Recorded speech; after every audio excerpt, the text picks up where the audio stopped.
بسم اللہ الرحمن الرحیم۔ السلام علیکم سامعین اور ناظرین۔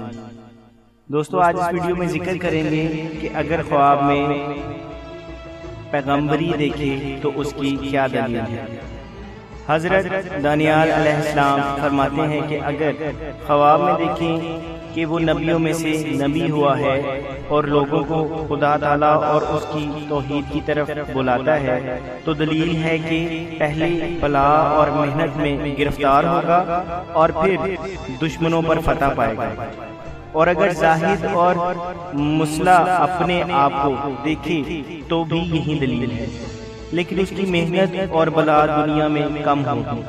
اور اگر دیکھیں کہ وہ محتشم اور توانگر ہو گیا ہے تو دلیل ہے کہ دنیا کی نعمت اس پر فراخ ہوگی لیکن اس کا دین تباہ ہوگا۔ ناظرین، یہاں محتشم سے مراد دبدبہ والا ہے۔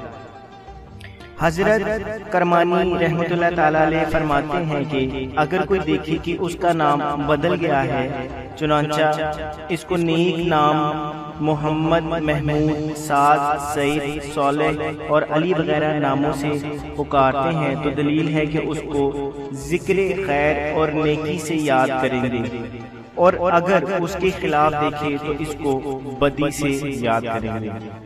اور اگر دیکھیں کہ وہ بادشاہ یا امیر یا قاضی ہو گیا ہے تو دلیل ہے کہ اپنے کاروبار میں عدل و انصاف کو نگاہ میں رکھے گا، اور اگر اس کے خلاف دیکھے تو بدی کی دلیل ہے۔